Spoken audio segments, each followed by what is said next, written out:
ప్రభుజీ మనం వింటూ ఉంటాం ప్రతిరోజు కూడా దిష్టి తగిలిందని చెప్పి, నరదిష్టి చాలా ఇబ్బంది పెడుతుంది అని చెప్పి, అది ఉంటుంది అని జనాలు నమ్ముతుంటారు. దీన్ని తొలగిస్తామని చెప్పి చాలామంది రకరకాల ప్రయత్నాలు చేస్తుంటారు. రకరకాల అదొక వ్యాపారంగా తయారయ్యింది. నిజంగా ఇవన్నీ ఉన్నాయా? వీటిలో భగవద్గీతలో ఏం చెప్పారు? ఫస్ట్ భగవద్గీతలో ఏం చెప్పలేదు, కానీ ఒక బేసిక్ కామన్ సెన్స్ మీరు చూసారనుకోండి, అసలు దిష్టి తెచ్చుకోవటం ఎందుకు? ఫస్ట్ దిష్టికి అన్నిటికంటే మూలం ఏంటి అని అంటే, మనకి ఉన్నదానికంటే ఎక్కువగా చూపించుకోవటం, లేదా ఉన్నది మొత్తం మనం ఇప్పుడు చూడండి, డెఫినెట్లీ వీ హ్యావ్ టు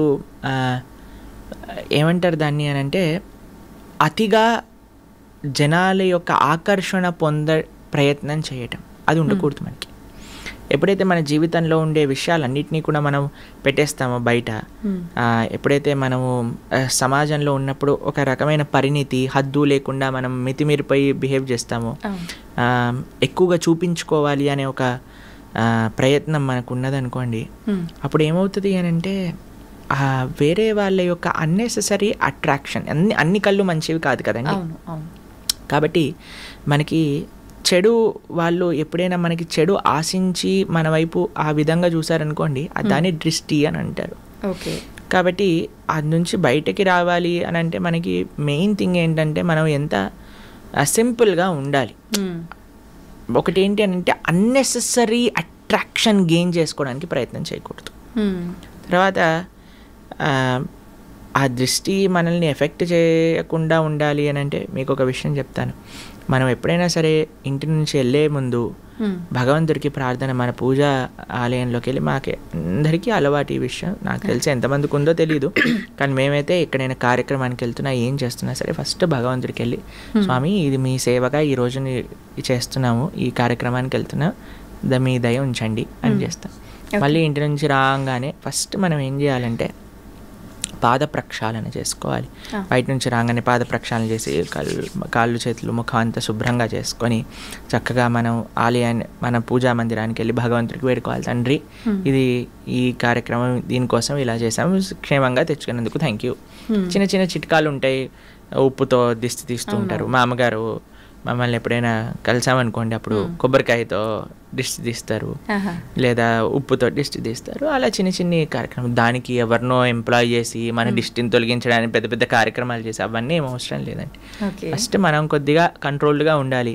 పబ్లిక్లో ఏదో మనం ఇది అది అని చేయడానికి ప్రయత్నం చేయకూడదు. రెండో విషయం ఏంటంటే, చిన్న చిన్న చిట్కాలు, ఉప్పుతో మనం దిష్టి తీసేయచ్చు, కొబ్బరికాయతో దిష్టి తీయచ్చు, అలా నిమ్మకాయ కొన్ని యూజ్ చేస్తారు కదా, మీ అందరికీ తెలిసే ఉంటుంది. కాబట్టి ఆ విధంగా మనం దిష్టి తీసుకునే ప్రయత్నం చేయాలి డెఫినెట్లీ. ఎందుకంటే అన్నీ కూడా పాజిటివ్ ఐస్ అనేవి ఉండవు, నెగిటివ్ ఐస్ కూడా ఉంటాయి, కాబట్టి జాగ్రత్తగా ఉండాలి. ఓకే. అయితే ప్రభుజీ, భగవంతుడి విషయానికి వస్తే, హంగులు ఆర్భాటాలు చేసేది ఇదంతా సరైనదేనా భగవంతుడి విషయంలో? నిజంగా అలా చెయ్యాలి అని అంటే బాగా డబ్బున్న వాళ్ళు మాత్రమే ఎక్కువ ఖర్చు పెట్టి ఇలాంటివన్నీ చేయడానికి వీలు? ఎవరికి ఎంత ఉంటే అంత చెయ్యాలి. అలా అని అందరూ అంతా చెయ్యాలి అని కాదండి. ఎవరికి ఎంతలో చేయగలుగుతారు భగవంతుడి యొక్క సేవ, అలా చేయడానికి మనం ప్రయత్నం చేయాలండి. స్వామి యొక్క సేవ, స్వామికి ఏమి నువ్వు 1,00,000 రూపాయలు ఖర్చు పెట్టకపోతే నా పూజ అవ్వదు అని ఆయన ఏం పెట్టుకోలేదండి. స్వామికి అలాంటి రూల్స్ ఏం లేవు. ఉన్నవాడికి ఉన్నంత. ఆయన ఎక్కడికైనా సరే, ఎంత స్వరూపంలోనైనా సరే, ఆయన ఒదిగి ఉండగలిగిన ప్రేమ కలిగిన వాడు భగవంతుడు. మనకి ఎన్నో ఉదాహరణలు మన శాస్త్రంలో చూస్తాం. వెంకటేశ్వర స్వామి అంత అనంత కోటి బ్రహ్మాండ నాయకుడు, అంత ఐశ్వర్యం ఉన్న వ్యక్తి కూడా మట్టి కుండలో ప్రసాదం పెరగన్నం తింటాడు. తన యొక్క భక్తుడు, పేద భక్తుడికి ఆయన ఇచ్చిన గౌరవం అటువంటిది. కాబట్టి స్వామికి ఏమీ హద్దులు ఆర్భాటాలతో సంబంధం లేదండి. కానీ మిగతావన్నీ హద్దులు ఆర్భాటాలు చేసి భగవంతుడికి ఒక్కటే హద్దులు ఆర్భాటాలు చేయకపోవటం తప్పు. ఓకే, అర్థమైందా మీకు? కాబట్టి భగవంతుడి దగ్గరికి వచ్చేసరికి ఎందుకు అవసరం అని మిగతావన్నీ ఎక్స్ట్రావగెంట్గా చేశారనుకోండి, అది తప్పు అవుతుంది. కానీ మనకి ఉన్నంత ప్రేమతో భగవంతుడికి పత్రం పుష్పం ఫయంతోయం యోమే భక్తా ప్రయశ్చతి, ప్రేమతో ఎంత చేసినా ఆయన స్వీకరిస్తాడు. ఓకే ప్రభుజీ, చాలామంది చూస్తుంటాం, ఒక కోరిక కోరుకోవడము, కొద్ది రోజులు ఒక దేవుణ్ణి పూజించటము, తర్వాత వాళ్ళు అనుకున్నది నెరవేరకపోతే ఆటోమేటిక్గా వేరే దేవుడి సైడ్ మారిపోవడము, ఎవరైనా అంటే సోషల్ మీడియాలో ఒక దేవుడి గురించి ఎక్కువ ప్రత్యేకంగా చూపించడం వల్ల ఆ దేవుడికి అట్రాక్ట్ అయిపోయి అటు మారిపోవడము, ఇలా రకరకాలుగా చూస్తుంటాం. నిజంగా దేవుళ్ళని మార్చడం అనేది కరెక్టే అంటారా? మనకి ఇవన్నీ ఎందుకు వస్తుంది అని అంటే, నా కోరిక తీరాలి అనే ఒక భావన ఉంది కాబట్టి. ఆ కోరిక నుంచి ఫస్ట్ ఆ మెంటాలిటీ నుంచి బయటికి రావాలి. భగవంతుడికి ఇప్పుడు చూడండి, ఒక దగ్గర ఒక చిన్ని పిల్ల చాలా అల్లరి చేస్తుంది అనమాట. వాళ్ళమ్మ పాట్ అని ఒక చంపమైన స్లాప్ చేసిందనమాట. ఆ చిన్ని పిల్ల అని ఏడుస్తూ మళ్ళీ వాళ్ళ అమ్మని పట్టుకుంది. ఏం చేయాలి, వాళ్ళ అమ్మని వదిలేసి వెళ్ళిపోవాలి. కానీ ఆ పిల్ల అలా కాదు, అని ఏడుస్తూ వాళ్ళ అమ్మని పట్టుకుంది. అప్పుడు అయ్యో అని వాళ్ళ అమ్మ ఇదే చేసి మళ్ళీ కలిసిపోయి వెళ్ళిపోయారు అనమాట. ఆశ్రమంలో మేము చూసాం ఈ సిచ్యువేషన్. కాబట్టి భగవంతుడు ఏం చేసినా సరే ఆయననే మనం ఆశ్రయించాలి. అందుకే కదా నాకు ఈ కోరిక తీరితేనే ఈ నిన్నట్టు లేకపోతే లేనట్టు అని మతాలు కూడా మార్చేస్తున్నారు కదా జనాలు. ఎంత అన్యాయం చూడండి, మతాన్ని మార్చేసుకుంటున్నారు. దేనికోసం? అసలు ఈ హిందువులు వాళ్ళ శాస్త్రాలు వాళ్ళకి తెలియదు, అర్థం చేసుకోవడానికి ప్రయత్నం చేయట్లేదు. ఎవడో ఒకడు వచ్చి ఇది కరెక్ట్, ఇది లేకపోతే నువ్వు ఇది అది అని పిచ్చి మాటలు మాట్లాడి మా దగ్గరకు వచ్చేసే కష్టాలన్నీ పోతాయి. ఈ కష్టాలు పోవు. ఈ ప్రపంచంలో ఉన్నంత వరకు కష్టాలు అనుభవించవలసినదే. కాబట్టి నీ ధర్మం నీకున్నప్పుడు దాన్ని ఆచరించు, అంతేకాని ఎదుటివాడి దగ్గరికి. అందుకే నేను చెప్తున్నాను, ఫస్ట్ ఆధ్యాత్మికవేత్తలు ఆపాల్సిన విషయం ఏదన్నా ఉంటే భగవంతుణ్ణి కోరికలు తీర్చే ఒక ఏటీఎం మషిన్గా ప్రజెంట్ చేయటం ఆపేయాలి. కోరికలు అడగడానికి భగవంతుడు కాదు, భగవంతుడి కోరికలు తీర్చడానికి, భగవంతుడి యొక్క సేవ చేయడానికి మనం ఉన్నాము. ఇది నిఖచ్చైన నిజమే. ప్రభుజీ, భగవంతుడిని కోరుకుంటారు, మొక్కులు మొక్కుతారు, ఆ మొక్కులు నెరవేరుస్తుంటారు. ఇదంతా నిజంగా భక్తి అనుకోవాలా, ఒక వ్యాపారం అనుకోవాలా? వ్యాపారమే కదండి. మీరు కొనుక్కున్నారు, ఈఎంఐలు కడుతున్నారు అని అంటే అది వ్యాపారమే కదా. అవును. భక్తి అంటే భక్తిలో కోరిక ఉండదు, భక్తిలో సేవ ఉంటుంది. Love means sacrifice, love means service. ప్రేమ అంటే త్యాగము, ప్రేమ అంటే సేవ. భగవంతుడి పట్ల భక్తి అంటే ఏంటో తెలుసా అండి? భక్తి అంటే ప్రేమ. ప్రేమ ఉన్న దగ్గర, ఇప్పుడు మిమ్మల్ని ఒకళ్ళు ప్రేమిస్తున్నారు అని, ఒకళ్ళు, మీకు మెటీరియల్ ఎగ్జాంపుల్ చెప్తాను. ఒక అబ్బాయి ఒక అమ్మాయిని ప్రేమిస్తున్నారంటే ఏమి ఇవ్వాలి, ఏ గిఫ్ట్ ఇవ్వాలి, ఈ రోజు ఏం చేయాలి, ఆ రోజు ఏం చేయాలి అని ప్రయత్నిస్తూ ఉంటాడు. అంతే కదండి, ఎలాగైనా సరే ఇంప్రెస్ చేయాలి ప్రయత్నిస్తూ ఉంటాడు. భగవంతుడి పట్ల ప్రేమ అంటే నాకు ఇది కావాలి, నాకు అది కావాలి. అలాంటి వాళ్ళని ఏమంటారు తెలుసా అండి? నాకు ఒకళ్ళు ఎక్స్ప్లెయిన్ చేస్తున్నారు, అటువంటి వాళ్ళు ఉంటే దాన్ని టాక్సిక్ పర్సనాలిటీ అంటారట. ఎవరైతే ఎప్పుడు కూడా ఏం తీసుకోవాలి అని చూసేవాడిని టాక్సిక్ రిలేషన్షిప్ అంటారు. మనతో భగవంతుడి టాక్సిక్ రిలేషన్షిప్ కాదండి. మనకి భగవంతుడి పట్ల భక్తి అనే మాట మీరు వాడుతున్నారు అని అంటే స్వామికి ఏ సేవ చేయగలుగుతాను, స్వామికి ఏ విధంగా ఆరాధన, స్వామి యొక్క మాటలు విని నేను ఎలా మారగలుగుతాను, స్వామి యొక్క సేవగా 10 మందికి ఎలా నేను మంచి మార్గాన్ని తెలపగలను, ఎలా సమాజానికి, దేశానికి, ధర్మానికి సేవ చేయగలను అని ఆలోచించడమే భక్తి. అయితే ప్రభుజీ, చాలామంది ఇప్పుడు ప్రస్తుతం ఉన్న సమాజంలో చాలా బిజీగా ఉన్నాం, మేము మా కుటుంబానికి టైం ఇవ్వలేకపోతున్నాము, మేము భగవంతునికి టైం ఎలా ఇవ్వాలి, ఎలా ఆయన మార్గంలో వెళ్ళాలి మేము అనుకునే వాళ్ళకి ఏం చెప్తారు? అలా అనుకుంటుంటారు చాలామంది.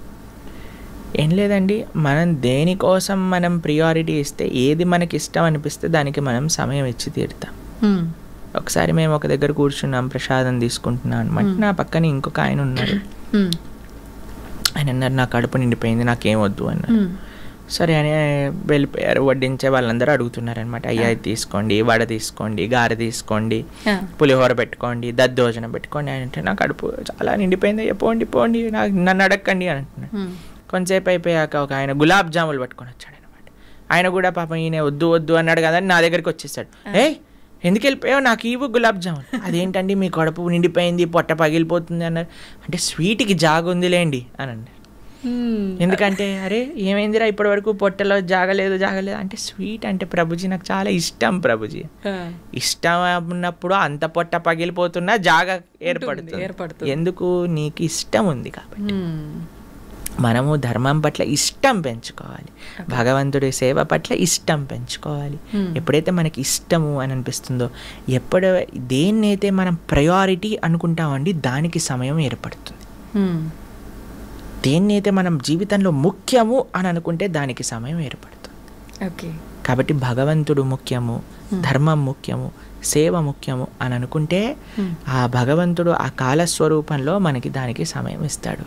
ఓకే. నాకు ముఖ్యము అని అనుకోలేదు అనుకోండి, అప్పుడు సమయమే మనకు కనిపించదు. అంత సమయం ఉన్నా వాట్సాప్లు చూస్తున్నా, ఇన్స్టాగ్రాములు గంటలు గంటలు చూస్తున్నా, టీవీలు చూస్తున్నా మనకు అనిపిస్తుంది నాకు భక్తుడికి సంబంధము లేదు, సమయం లేదు అనిపిస్తుంది. కానీ ఎప్పుడైతే నాకు అది ప్రియారిటీ అవుతుందో అప్పుడు ఎంతైనా సరే మనం దర్శించవచ్చు, చూడవచ్చు అన్నమాట. ఓకే ప్రభుజీ, చాలామంది జీవితంలో నిత్యం ఎన్నో ఇబ్బందులు వస్తుంటాయి, ఒత్తిళ్ళు వస్తుంటాయి. ఈ ఒత్తిళ్ళని తట్టుకోలేక అసలు నాకు ఈ లైఫే వద్దు అని చెప్పి అసలు దైవ మార్గాన్ని వదిలిపెట్టి అన్ని రకాలుగా ఎటైనా వెళ్ళిపోతా అనే ఒక ఆలోచనలోకి వెళ్ళిపోతుంటారు. అటువంటి వాళ్ళకి ఏం చెప్తారు మీరు?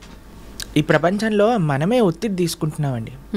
ఇప్పుడు మీకు ఇందాక మనం మాట్లాడుకుంటున్నందుకు ఎంత ఒత్తిడి మనం తీసుకోవాలో అది మన పైన ఉంటుంది.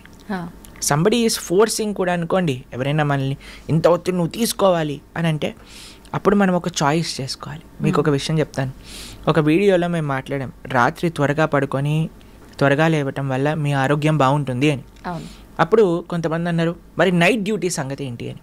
ఇప్పుడు చూడండి, మనకి ఆరోగ్యం కావాలా, మనకి ఏం కావాలి అని మనం ఫస్ట్ డిసైడ్ చేసుకోవాలి జీవితంలో. అరే నాకు ఒక సుఖవంతమైన జీవితం కావాలి.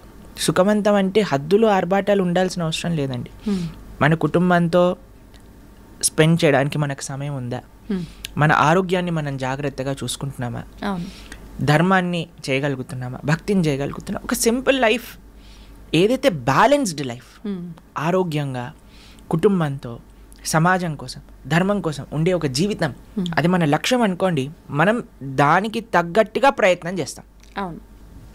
మనం ఏం చేస్తున్నాము అని అంటే ఒత్తిడి పెంచేసుకుంటున్నాం మన పైన. ఇప్పుడు ఇందాక మనం ఒక ఎగ్జాంపుల్ చెప్పాం, మన గ్రైండర్ తిరగటం. అప్పుడు ఏం చేసిందంటే ఒకసారి మేము అలా చేస్తుంటే మా అమ్మగారు చెప్పారు, దాన్ని ఫస్ట్ పక్కన పెట్టు, కొద్దిసేపు వాడకు, చల్లారని, దాని తర్వాత మళ్ళీ గ్రైండ్ చేయి, అప్పుడు వస్తుంది. అప్పుడు ఫ్యాన్ వేసి చల్లార్చడానికి పెట్టేస్తాం, అదొకసారి చల్లార్చాక మళ్ళీ గ్రైండ్ చేసేస్తాం. అంతే కదండి. అవును ప్రభుజీ. మనం ఎప్పుడైతే ఆ ఒత్తిడి అనేది మనం ఫీల్ అవుతామో we should take a break. Permanent break కాదండి. చాలా మంది అనుకుంటారు అయిపోయింది ఇంకా నా జీవితం వేస్ట్ అని. కాదు, ఒక టెంపరీ బ్రేక్ తీసుకో. ఒక దగ్గరికి వెళ్ళు, ఒక ఆశ్రమానికి వెళ్ళు, ఒక క్వైట్ ప్రదేశానికి వెళ్ళు, ఫోన్ కట్ చేసేయి, నీతో నువ్వు గడుపు, ఒక మెడిటేషన్ చెయ్యి, నామజపం చెయ్యి, ఒక ఆశ్రమానికి వెళ్ళి సేవ చెయ్యి. ఎప్పుడైతే నువ్వు ప్రపంచంలో ఉండే కష్టాలు ఎప్పుడైతే చూస్తావో, మా ఆశ్రమానికి వస్తే ప్రతిరోజు అక్కడ అన్నదానం జరుగుతుంది. అక్కడ ఎంత పూర్ పీపుల్ అంటే వాళ్ళు కేవలం నెల రోజులలో అన్నము ఒక పప్పు చేసుకుంటే వాళ్ళకి చాలా పెద్ద విషయం అన్నమాట. అలాంటి పేదరిక ఉన్న ప్రదేశానికి వెళ్ళి నువ్వు ఎప్పుడైతే వాళ్ళకి ప్రసాదం పెడతావో వాళ్ళు ఎంత ఆనందంగా ఆ కూర చూసి, ఆ చపాతీని చూసి, ఆ స్వీట్ చూసి వాళ్ళకి ఎంత ఆనందం వేస్తారే, ఈరోజు ఇన్ని రకాలు వచ్చాయా అని చూసినప్పుడు మనకు అనిపిస్తారే, నేను నాకు తినడానికి ఎన్ని రకాలు తిన్నుంది, ఎంత ఆనందంగా నేను ఉన్నాను అని. వేరే వాళ్ళ దుఃఖాలు మనం చూసినప్పుడు మన దుఃఖాలు దాంట్లో చిన్నగా అయిపోతాయండి. నిజమే ప్రభుజీ.